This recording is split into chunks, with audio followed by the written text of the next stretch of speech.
Hello, ladies and gentlemen, and welcome back. Root Beer here, looking at question 13 on our 2011 Alberta Math Contest. The largest real number m, such that x squared plus y squared cubed is greater than m times x cubed plus y cubed squared.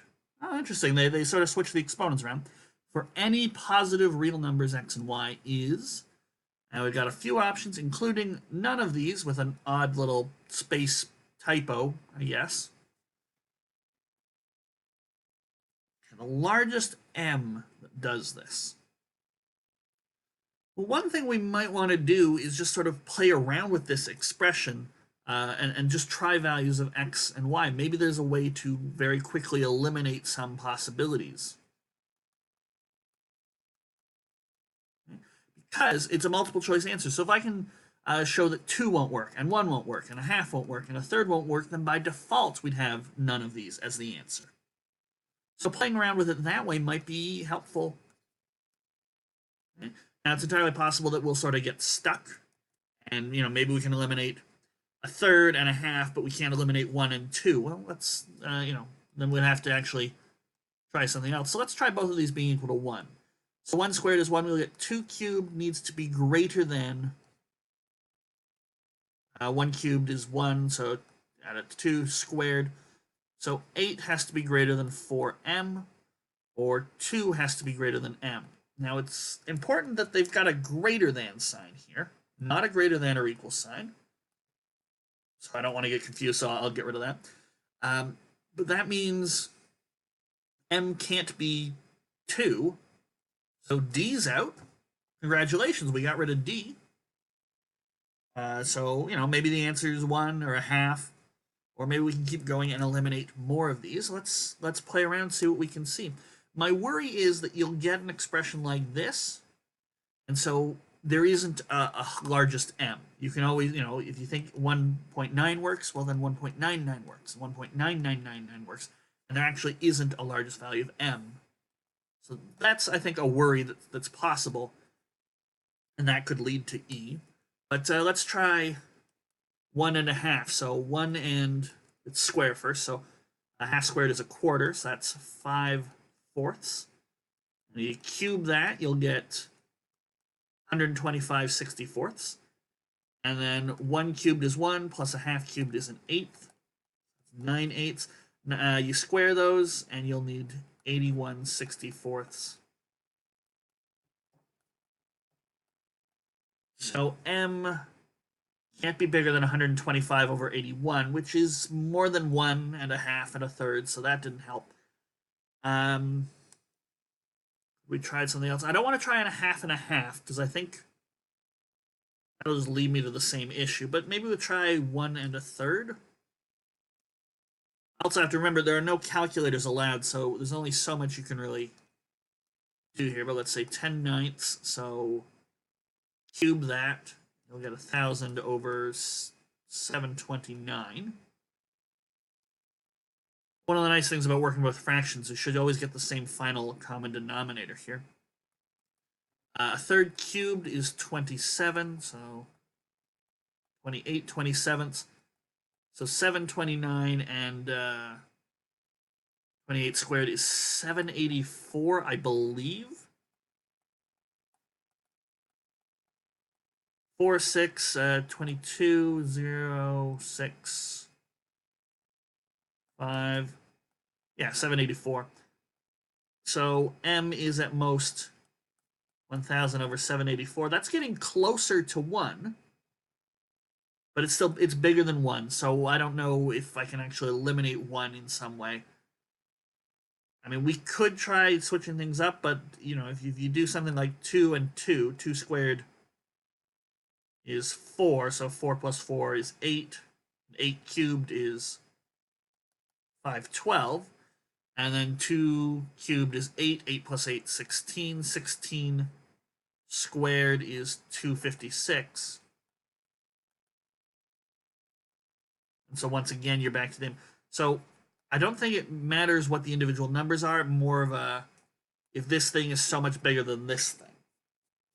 It's about How many more times is this number bigger than this number? But, so I'm getting a little stuck playing around with it. Let's move on. Let's actually analyze the expressions themselves.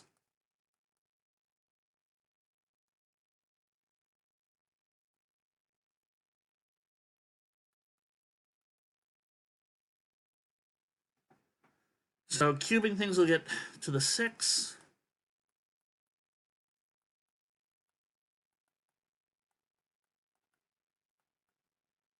Then mx to the 6, 2mx cubed y cubed my to the 6. I want to bring everything over to the same side.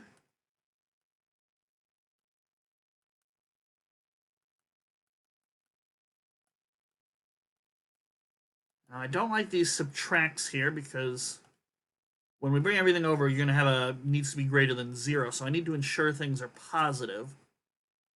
I suppose that's where the challenge here lies, but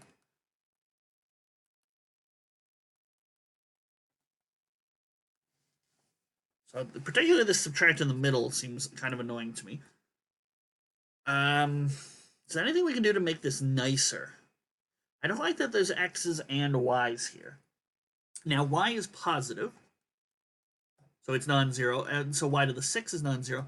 We could divide everything by y to the 6. Because you'll notice all the exponents up here in total add up to 6. This is something called a homogeneous polynomial. It's not particularly relevant that we know that right now, but in future math classes, like in university, that can be important. But it should turn everything into a polynomial. Because if we do the y squared here, divided by y to the 6, dividing by a positive number means the sign over here won't change. But y squared divided by y to the 6, you'll get y to the 4 on the bottom here. So you can see this is really x over y all to the 6, x over y all to the 4, x over y all to the 3.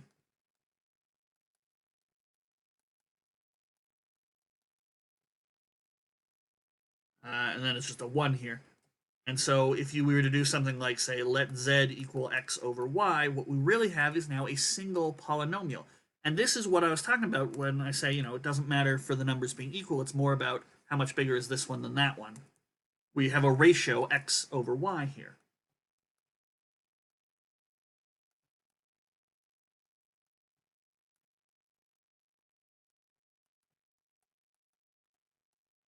So here we've got a polynomial, a degree 6 or a sextic polynomial.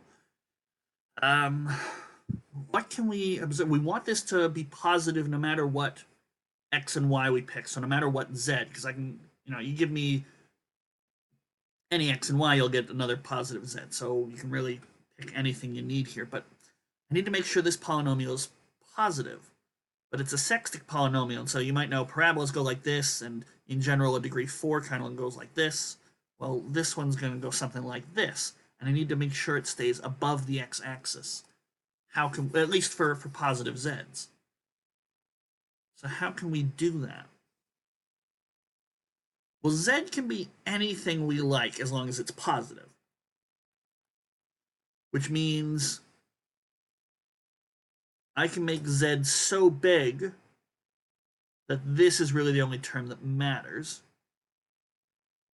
And so we would definitely need 1 minus m to not be negative. Well, not be negative.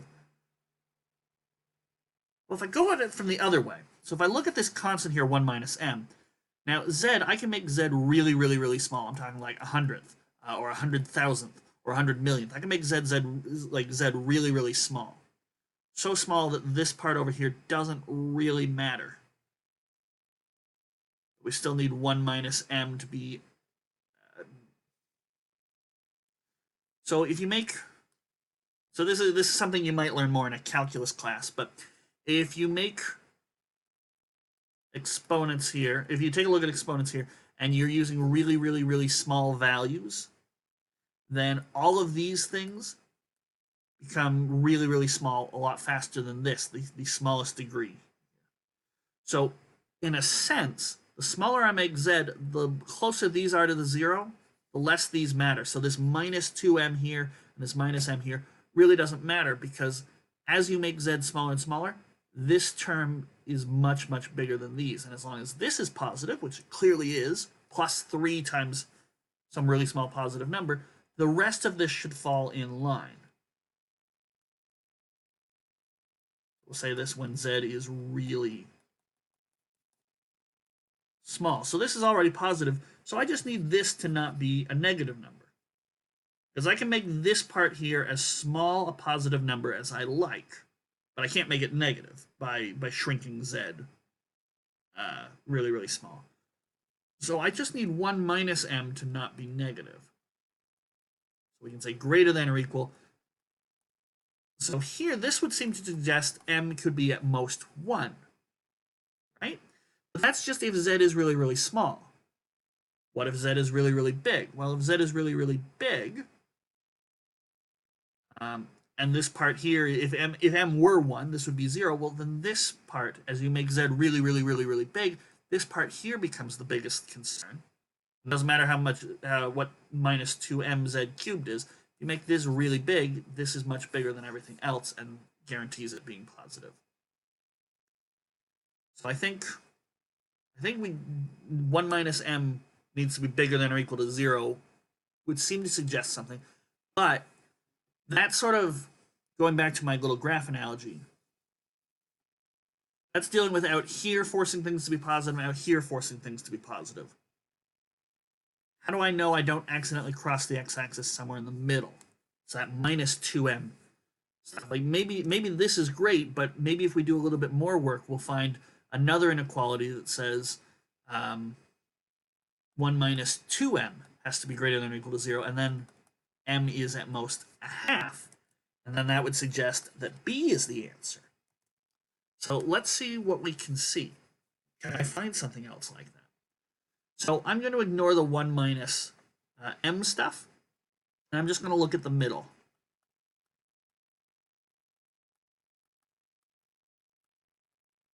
Okay? So this minus 2m stuff is sort of causing the problem almost. What I'm going to do, so I need to make sure that if I can guarantee that if m is 1, or is at most 1, that this becomes positive, then we're good to go. Because obviously we've sort of argued that this has to be true. Because I can make this part here as small a positive number as I like, and so then I just need this not to be negative. We can take out a factor z squared here.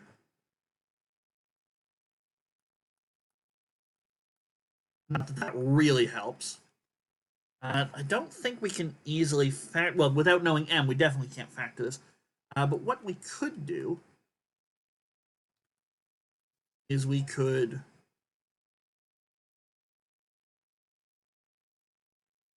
subtract m and add m.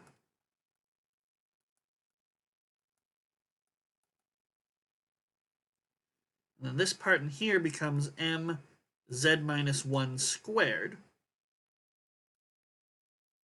We'll just bring this z squared back in. It doesn't really matter where it is.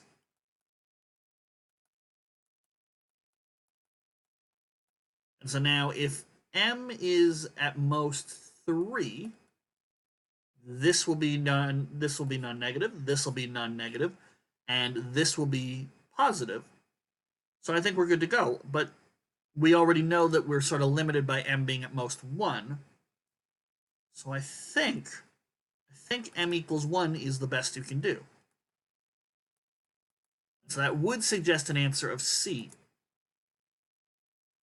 And the experiments we were doing, we're getting closer, 1,000 over 784, so it looks like there's nothing we can do. Now, if that's our guess, and I make this m equal to 1, does this equation, or this expression here, make some sort of more real sense? It's easier to manipulate with the m being equal to 1.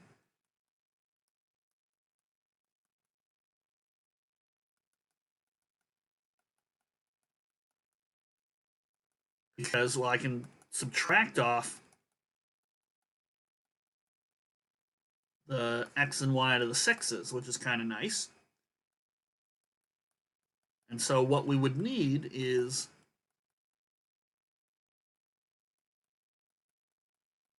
this to necessarily be true. But now I know m. Is there a nice way to factor this? I can take x squared y squared out of the equation. You can divide by x squared and y squared. So we could say 3x squared minus 2xy plus 3y squared needs to be greater than 0. And so that looks like root 3x and root... No, that's... Well, actually, no, I can do exactly what I did a moment ago. 2x squared, 2y squared, and then x squared minus 2xy. Y squared needs to be greater than 0. Well, this is just x minus y squared. Which, I mean, x minus y, this might be 0 squared and 0, but these two here are definitely positive, so yeah, it's definitely true. And so once again, our answer was C, at most 1. We eliminated that 2, and then I sort of argued by making z, making the ratio xy as small and as small as I want, you sort of limit what m can possibly be. All right? Just to re-emphasize this, because it's sort of a calculusy point in some regard. If we take a look at the polynomial expression, or if I look at another polynomial,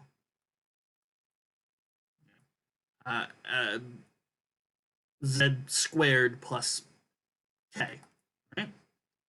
If I want to make sure that this is positive, for z being positive, I can make z as small as I like, and so z squared gets really small as I like, right? And so if I pick k as any negative number, like -2, eventually you can make z squared as small as you want so that this does become negative. You can make z squared smaller than any number you want. So when we were looking at 1 minus m, if m were even just a little bit more, if m were 1.1, you'd be looking at sort of like z squared minus 0.1. You can make z squared smaller in absolute value than 0.1, and that would force this to be negative. So that's sort of the idea of what's going on here. Okay, I'm going to leave it there. We're going to move on to question number 14, and I will see you guys for that in the next video.